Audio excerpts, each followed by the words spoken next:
Encore une fois, bienvenue, chers téléspectateurs de la télévision rwandaise. Je suis David Carmel Ingabire et c'est une joie de vous retrouver. Je vous le disais en titre, les touristes qui visitent le Rwanda estiment que si la majorité des employés qui leur fournissent des services sont vaccinés contre la Covid-19, cela est la preuve de l'importance que le Rwanda accorde à tous ceux qui le visitent. Kassim Youssouf nous en dit plus. Le Rwanda a déjà vacciné environ 90% des fournisseurs de différents services aux touristes qui affirment que c'est la preuve que le pays leur accorde du respect et qu'ils sont rassurés que ceux qui s'occupent d'eux sont vaccinés contre la Covid-19. Je suis d'accord, moi je suis vaccinée depuis le mois de juin. Et avec notre guide, et c'est vrai que la plupart des personnes, les Rwandais ont l'air bien disciplinés, ils ont tous leur masque dans la rue, ils respectent pas mal la discipline imposée. Donc c'est bien, de toute façon on n'a pas vraiment le choix non plus si on veut éviter de tous se contaminer les uns les autres. La vaccination, je pense que c'est c'est au moins un bon palier, ça nous permet de faire pas mal de choses. Nous en France, vaccinés, on peut aller au cinéma, on peut aller au théâtre, qui coûte déjà de l'argent et donc non, c'est plus confortable.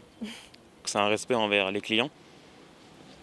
Je trouve que c'est un respect envers les clients parce que moi personnellement ça m'a mis beaucoup plus à l'aise. Après moi je ne me suis pas encore fait vacciner mais je vais me faire vacciner dimanche, ma première dose.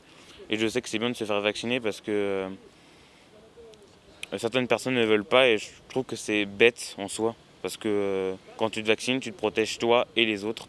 Donc c'est égoïste je trouve de ne pas se faire vacciner.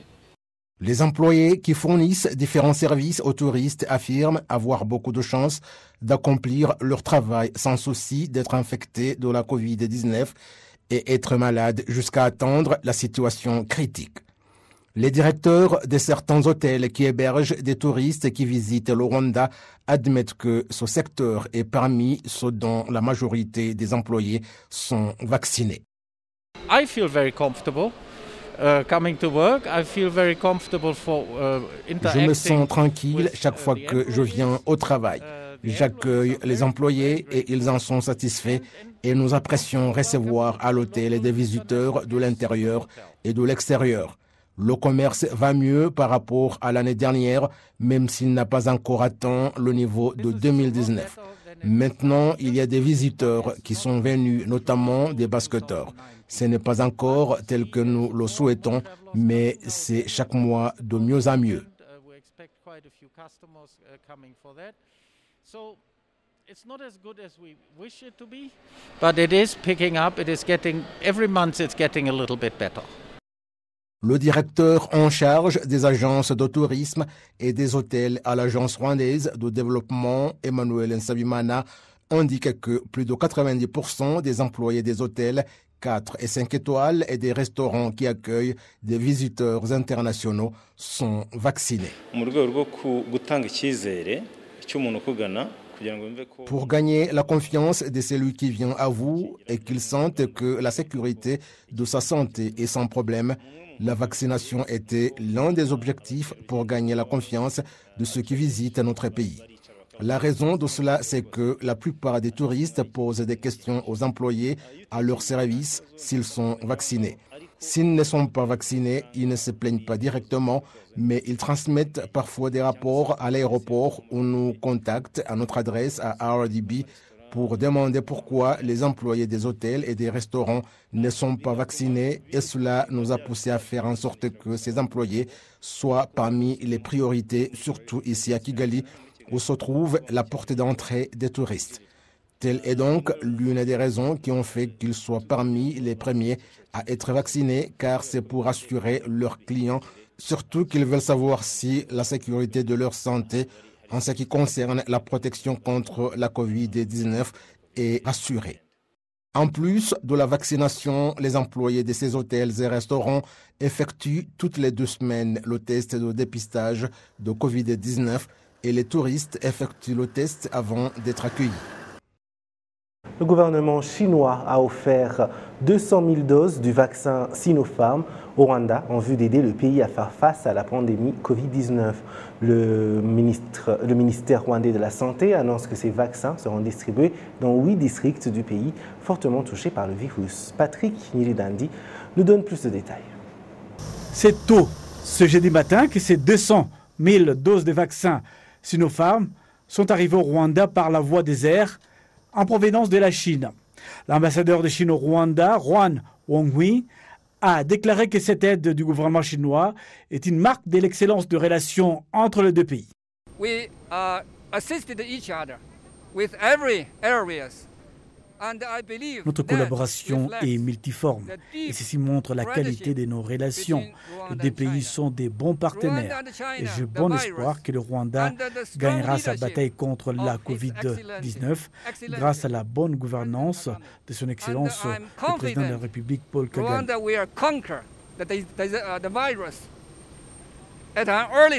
Le ministre de la Santé, Dr Ngabije Daniel, qui a réceptionné officiellement ces vaccins, a loué la qualité des relations sino-rwandaises dans la lutte contre la Covid-19.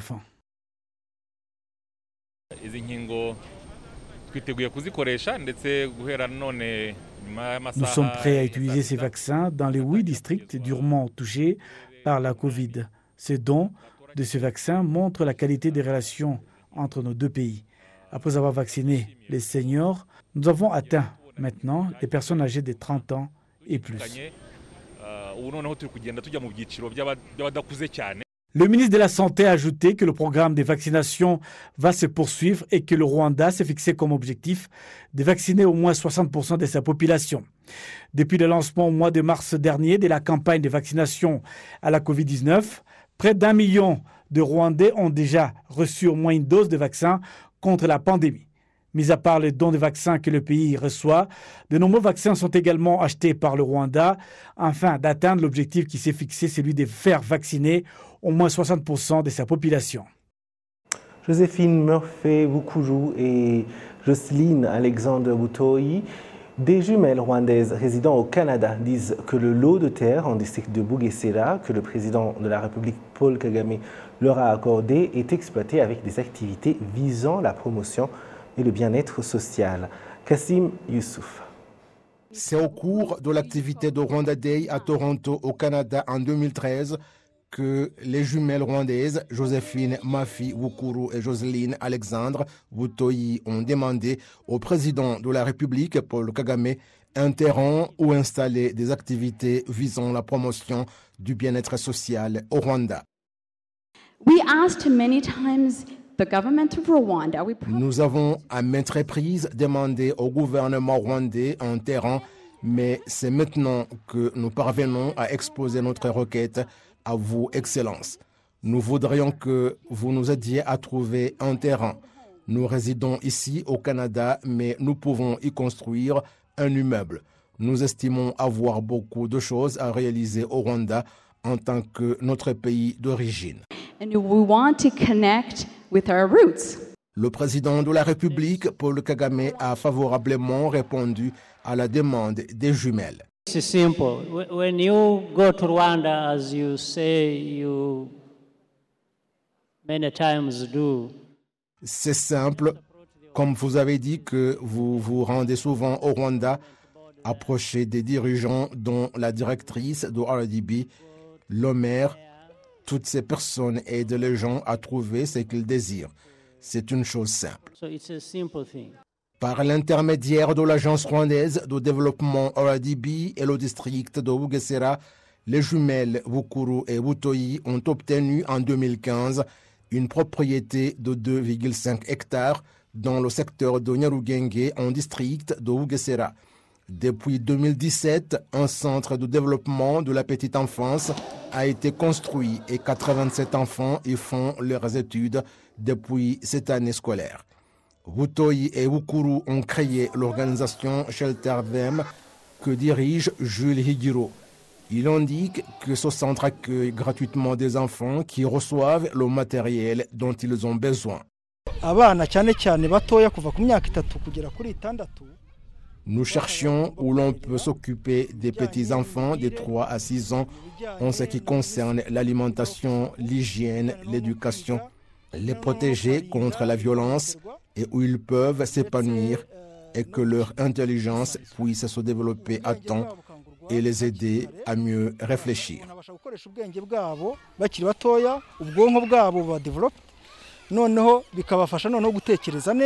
Les parents dont les enfants sont encadrés au centre de développement de la petite enfance dans le secteur de Nyarugenge sont satisfaits de l'éducation dont bénéficient leurs enfants.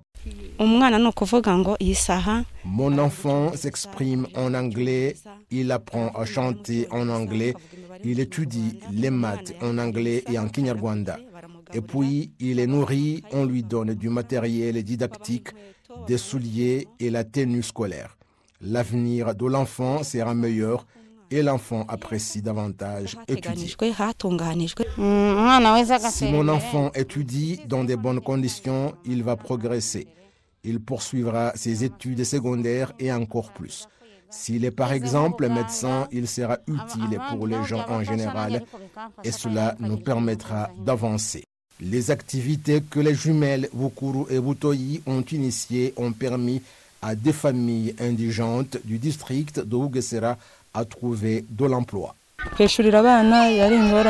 était difficile de trouver les frais scolaires des enfants, leur trouver la mutuelle de santé et même les nourrir. Maintenant, j'ai du travail et je gagne un salaire mensuel. Mes enfants sont heureux, je gagne bien ma vie et j'ai de quoi payer la location de la maison.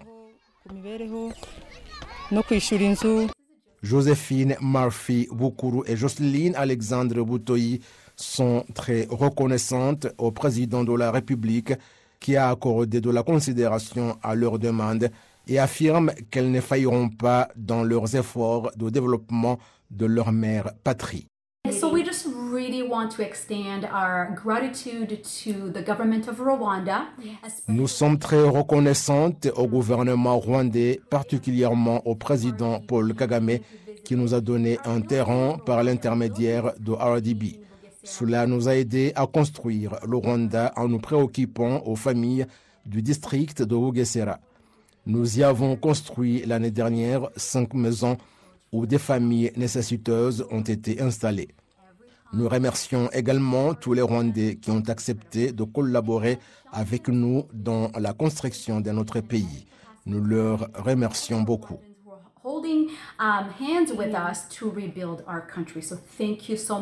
La partie de cette propriété foncière sans bâtiment est maintenant exploitée par 2 coopératives de personnes indigentes qui pratiquent l'agriculture et l'élevage. Les jumelles Joséphine Murphy Bukuru et Jocelyne Alexandre Butoyi sont nées en 1977 et résident au Canada depuis 1996. Leur objectif est de promouvoir davantage l'éducation, la technologie et le bien-être des familles indigentes. Vous suivez le journal de la télévision rwandaise. Merci d'être avec nous. Les hôteliers criblés de dettes demandent au gouvernement de jouer le rôle de médiateur entre eux et les banques car la faillite de leurs investissements est une des conséquences de la pandémie Covid-19. Certaines de ces propriétés ont commencé à être mises aux enchères. Des explications avec Patrick Milidanti. Kiabakanga Jean Bosco est l'un des investisseurs privés qui possède un hôtel dont la construction a été achevée il y a seulement 4 ans dans la ville de Kigali. 50% de l'argent mobilisé provient d'un prêt bancaire. Ces jours-ci, alors que le pays et le reste du monde continuent de lutter contre les effets de la pandémie de Covid-19, Bosco indique que les hôtels ont subi de lourdes pertes, les laissant en défaut de paiement. Payer les prêts bancaires est devenu impossible.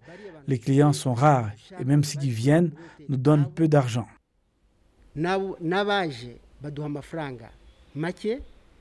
Les chiffres de l'Office rwandais pour la promotion des développements pour l'année 2020 montrent qu'en 2016, le produit intérieur brut du secteur hôtelier était de 7,2, tandis qu'en 2020, le PIB est tombé à 6, en dessous de 0. Cela est dû au fait que plus de 90% d'occupants d'hôtels viennent de l'étranger. Chiffre en constante baisse depuis l'apparition de la Covid-19, faisant perdre aux hôtels des bénéfices d'un taux de 70% d'ici à 2020-2021. De nos jours, les annonces d'enchères continuent d'être entendues dans les médias, y compris les enchères d'hôtels. Les experts économiques soulignent que l'on craint que le nombre d'hôtels qui devraient être mis aux enchères n'augmente, car le secteur est parmi les plus touchés par la pandémie de Covid-19, car ces opérateurs sont parmi les principaux emprunteurs bancaires. Les investisseurs qui ont emprunté auprès des banques ne peuvent rembourser dans de telles circonstances. À titre d'exemple, si près de 100 hôtels sont endettés en termes de milliards, si rien n'est fait, ces chiffres peuvent se multiplier. Je pense que les créanciers doivent approcher les banques pour renégocier leurs dettes. Le gouvernement rwandais avait mis en place un fonds de soutien aux entreprises en difficulté de l'ordre de 100 milliards de francs rwandais, dont 50% consacrés au secteur hôtelier. Le ministre de l'administration locale exhorce les professionnels des médias opérant au Rwanda à faire preuve de professionnalisme en développant leur sens de patriotisme. Le ministre Gatabazi s'exprimait à Kigali ce jeudi à l'occasion d'un atelier préparé par l'organisation de la presse francophone au Rwanda à l'intention de ses membres. Jean Damascène Manishime, reportage. Porter sur la maîtrise des outils informatiques et optimiser la présence de la presse francophone en ligne, car par le développement actuel de la technologie, l'information abonde partout et les médias se démènent parfois pour informer en premier. Le français Sylvain Henri Cissé, spécialiste de la communication, riche de plus de 35 ans d'expérience en la matière, indique qu'une telle attitude mérite plus de précautions. Il vaut mieux être deuxième et diffuser la bonne information, les faits tels qu'ils sont avérés pour ne pas se tromper. Et surtout, continuer perpétuellement, sans cesse, à rapporter les faits. Vous savez, je crois que c'est votre président qui dit que les faits sont têtus. Je crois que c'est extrêmement important de penser à l'information, à sa construction et à sa diffusion pour qu'elle soit perçue dans toute sa réalité. 27 ans après le génocide perpétré contre les Tutsis, le Rwanda se relève et son développement s'accélère. Pour le ministre de l'administration locale au Rwanda, les professionnels des médias dans le pays des mille collines doivent accompagner le pays dans ses efforts de reconstruction. Les journalistes qui ont une mission d'éduquer, de former, de sensibiliser et aussi d'aider la population à avoir le moral, nous devons nous appuyer tant que nous voulons. Et ce que l'on vous demande, c'est d'avoir l'esprit de patriotisme, d'aimer votre patrie, votre pays, le Rwanda, de travailler pour le développement et la transformation de la population rwandaise, mais aussi de se souvenir que les médias, tous les médias ne sont pas en faveur du développement et du changement que le Rwanda vient de réaliser. S'adapter au changement accéléré par le progrès de la technologie, sans oublier de promouvoir les valeurs de la francophonie, tel est l'un des objectifs de l'organisation de la presse francophone au Rwanda, comme l'indique la représentante légale de cette organisation. Nous attendons que les journalistes recourent au numérique dans les reportages pour avoir des informations très ressourcées et avoir des reportages de qualité approfondis, aussi de connaissances de nouvelles techniques de médias en ligne. L'ambassadeur de France au Rwanda, Antoine Anfray, estime pour sa part que le Rwanda a cet avantage d'être un pays multilingue, une opportunité que doivent exploiter les médias, ajoutant que son pays continuera d'appuyer le Rwanda dans son développement qui s'accélère. Moi, ma mission en tant qu'ambassadeur ici, c'est de mettre en œuvre en fait la feuille de route qui a été signée lors de la visite présidentielle. C'est que les différents projets en matière de développement, en matière de francophonie, en matière d'éducation, de santé, puissent démarrer, puissent prospérer. C'est aussi de faire en sorte que les relations économiques et commerciales deviennent plus intenses. Le Rwanda est un pays qui est stable, est un pays qui est attractif pour les investisseurs. Donc ça, c'est quelque chose qu'il faut faire savoir aux opérateurs économiques français. Pour la tenue de cet atelier, l'organisation de la presse francophone au Rwanda a été appuyée par l'ambassade de France. Cette organisation a vu le jour juste après l'élection de Mme Louise Mushikiwabo au secrétariat général de l'OIF au cours du sommet d'Erevan en Arménie en 2018. Jean Damascène Manishime pour la télévision rwandaise. Merci Jean Damascène. C'est la télévision rwandaise, c'est le journal. Le haut-commissaire du Royaume-Uni au Rwanda, Omar Daher, a annoncé que le sommet des chefs d'État et de gouvernement du Commonwealth, SHOGM, devrait avoir lieu au milieu de l'année prochaine. Il a tenu ses propos lors d'une conférence de presse tenue ce jeudi à son domicile à Kigali.